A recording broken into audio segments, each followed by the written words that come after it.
Alright, so I don't really know how to start this video. It's gonna be a weird one for me to talk about. I never really talk about this, but it's almost 12 years exactly that my mom passed away.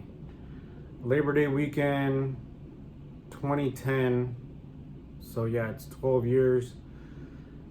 She passed away on September 4th. It was a Friday.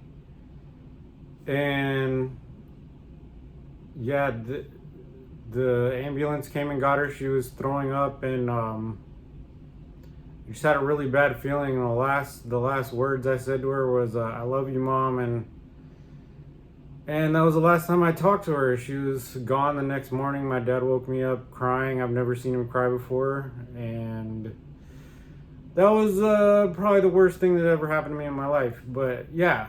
The reason why I'm making this video is because I think it's an important topic to talk about. You know, it's real shit that happens. You know, death is a part of life and it sucks, but you have to deal with it. You have to face it. People around you are going to die, especially when you get older. And I'm making this video in hopes that, you know, if you're going through a death of a loved one, of a parent, of somebody close to you. I've had a close friend die before as well. You know, maybe it can give you some sort of hope or some sort of way through, because there is no roadmap. There is no, exact path to take to get over a death. It's just this big open wound, and it sucks and it hurts, and it is like comes in waves. And I'm making this video to maybe relate to somebody that maybe just lost a parent or a loved one or something like that. So yeah, that's the reason why I'm making it. I'm very uncomfortable talking about it, but I feel like it's very important to discuss. So I'm gonna try to get through it as best as possible. Yeah, so my mom, she passed away at, I think it was 56. She was 56 years old. Labor Day weekend, yeah. So she has always had heart issues, like the skipping heartbeat, stuff like that. I forgot what it's called. But her heartbeat was irregular. She's never had any serious like hospital time for it or anything like that. But one week she just started complaining. I remember her saying to my dad, my heart, it doesn't feel right. Something's going on. There's no other physical symptoms other than she was complaining about her heart. She was walking around fine, speaking fine, mentally all there. And they went to this place to put her on some medication. They checked it out and they put her on beta blockers. And I remember she came home after that and she couldn't walk. It was weird. She was out of energy and she couldn't walk. I was like, what the fuck is going on? Like, something's not right. And it really concerned me. And, your heart is no joke, So I started getting really worried, and my mom started like throwing up a lot, and she was kind of bedridden. And then she kept going back to the hospital, and things weren't getting better. And this is over maybe 5 days from the time she first started complaining about her heart. She went to see the doctors like 1 or 2 times, and then the last time she was violently throwing up, and it was the middle of the night. I remember they brought her out in a wheelchair because she couldn't even walk, and I was like standing at the top of my stairs. I was living at their house, my parents' house, and in and out of rehab at this time, so it was a very dark time for me. But luckily I was staying there to see my mom for the last time, and I got to tell her, hey Mom, I love you. Hopefully, I was just saying, whatever happens, just let you know I love you. And a lot of people don't get to say that before a loved one dies. They always have these regrets, and that's normal. I mean, death can come to anybody at any time, and you're not going to be able to say, hey, goodbye, Like, that's kind of weird if you're like, hey, goodbye, man. Like, love you, have a great trip. Like, I'm going to be there in a few decades. Like, nobody really gets to plan that out. Death can come at any shape or form, any age, in horrible ways. I mean, so I feel very lucky. My sisters did not get to see her. My oldest sister did not get to even talk to her because it happened so fast. She passed away so fast that it was just a shock. Even my aunt, that who's a doctor, was driving down from North Carolina. We lived in Georgia at the time. She was on the way to our house to check her out, and she got the news that my mom passed away. Her sister passed away, and she was with her dad. And I just remember her screaming, no, no, no, no, no. And it was just, it happened so fast that, you know, I really was the only one besides my dad. My dad was at the hospital when she died, and it was just a horrible story. Really fucked up to talk about. But yeah, I remember going into the hospital to see my mom's body for the last time, and that I'll never forget. That's not a fun experience. We were all standing around my mom's body, and then just numb, and I couldn't stop crying, but I was numb, and I just like felt like I was in a different world. And I just remember it being the worst thing that's ever happened to me. So when bad things happen to you after that, it's kind of like, it doesn't really affect you as much. I mean, life still sucks when bad things happen, but the loss of a loved one, or a mom or a dad or a son or a daughter or friend, or, you know, your partner or whatever, is just, it's a different type of pain and a loss that never goes away. And the only way I can describe it now is, it's a scar. I miss her a lot. I always think about my son and never getting to meet her, and that makes me really sad. And just how I wish she could have met my wife, and she never met her, and she wasn't at my wedding. She couldn't see my wedding pictures, even though, you know, in spirit, I do believe that she's witnessing everything. And, you know, I'm not really religious or anything, but me and my wife both lost our moms in 2010, which is actually pretty crazy. I think we have some sort of trauma bonding there. That's what we kind of connected on when we first met. Her mom passed away from scleroderma, I believe it's called. It's like your skin tightens and your organs tighten. I believe scleroderma, something like that. And it was just a horrible way of her mom passing away as well in 2010. And me and her both just have to live without our moms, man. Like, and it's sad going through life without your mom, but you have to. I mean, you don't really have another choice. And the wound was huge when she first passed away. I remember the first couple of days just like, what do I do? Like, laying in my bed, just looking at the ceiling, like, what the fuck am I supposed to do, man? My mom's gone. Everybody's sat around me, and me and my dad did not have a good relationship at that point, and he was just crying a lot, and just seeing him sad was like devastating, and it's just really horrible. And then after everybody leaves, like after the funeral and after everybody leaves, that's when it's the most eerie, because everybody just moves on with their life. And, you know, after like a couple weeks, people stop checking up on you. I remember that was the darkest time of my life. I remember who my real friends were. Like, I was just getting in and out of rehab, and I remember just being alone and trying to get sober, actually. So my dad was so fucked up, and he was starting to date really early, where, you know, a few months after my mom's death. I think he was just trying to get distracted, but I was home alone.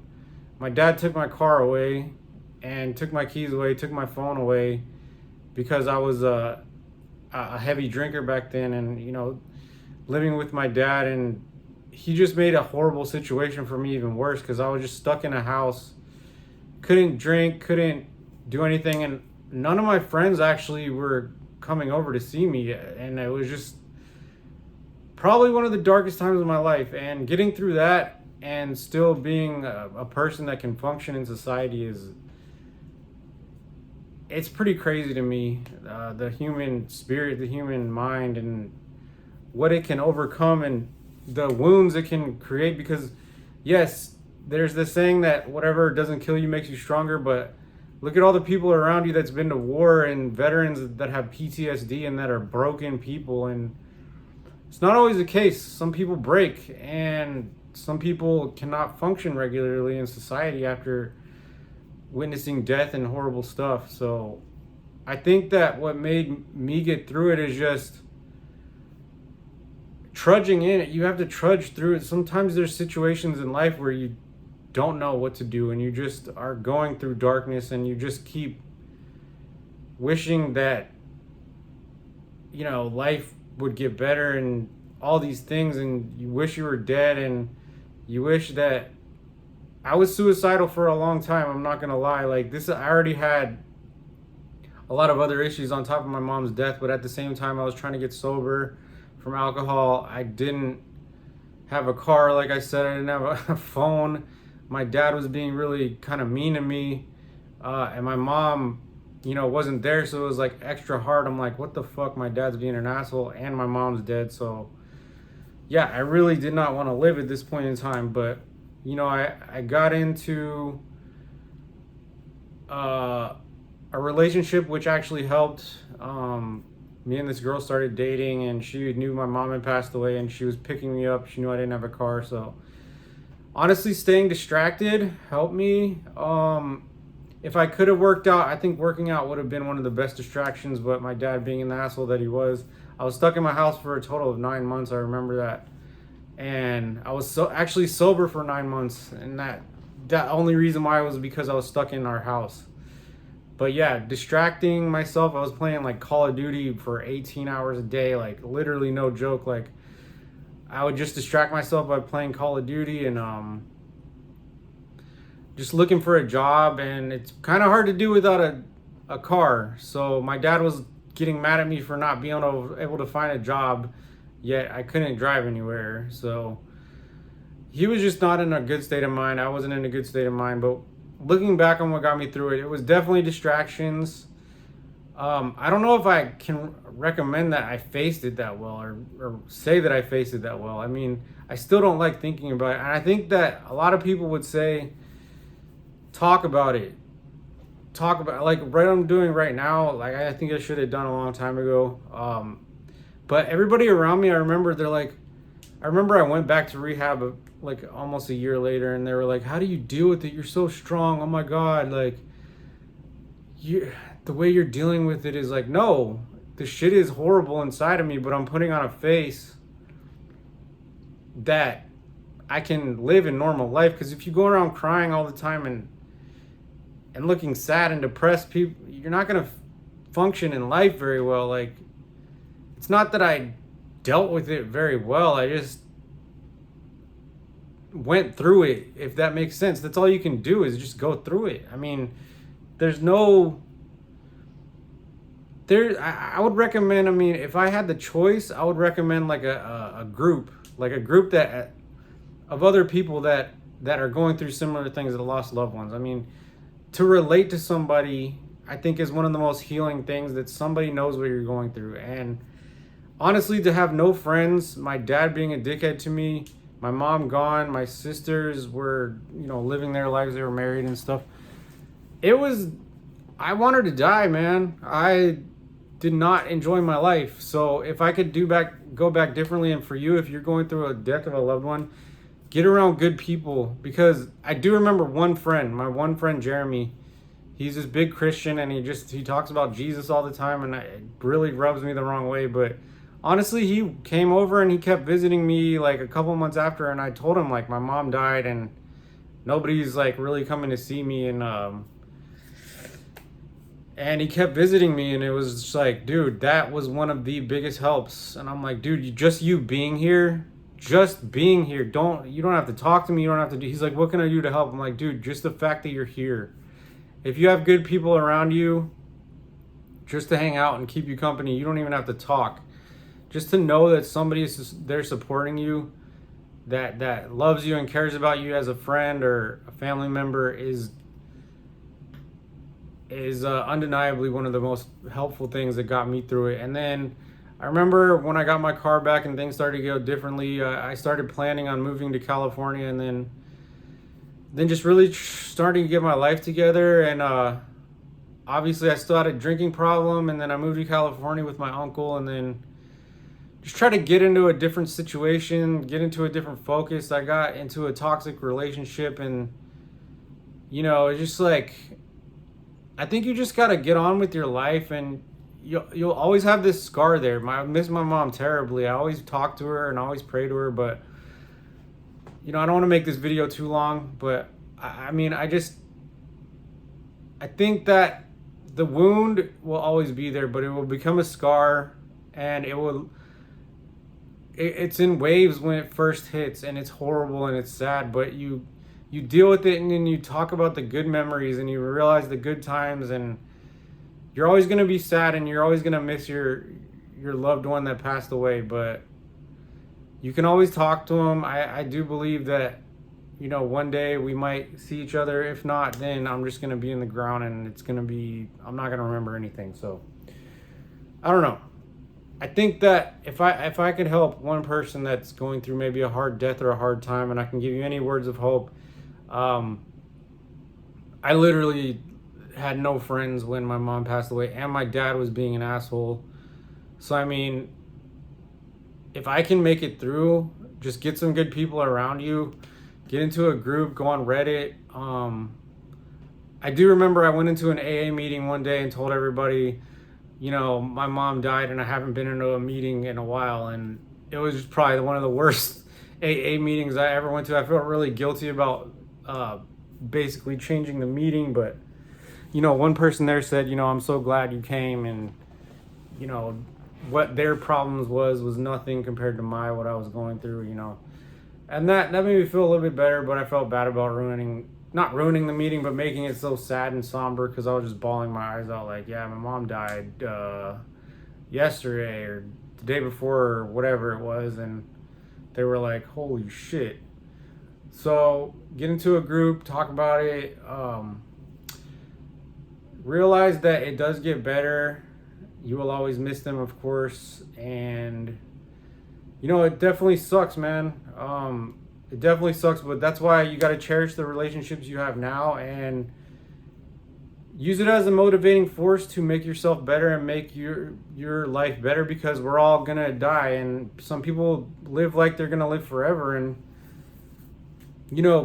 seeing my mom's death made me realize I don't have enough time to fuck around and be at a job I hate, be at doing stuff I don't enjoy and not interested in. Of course, you got to take care of your responsibilities, but since my mom's death, my life it went really bad for a few years, and then slowly I built my own family, and I have an amazing wife and an amazing son now. He's almost 2, so it just makes me cherish my family that much more, and it gives you perspective on life, and I think it's very important. And I would never want to wish death on anybody, but you have to deal with it in the ways that you can to make your life better. So yeah, I hope this video was helpful. I know it's really fucked up. Death is not fun, but yeah, I hope that this helped somebody.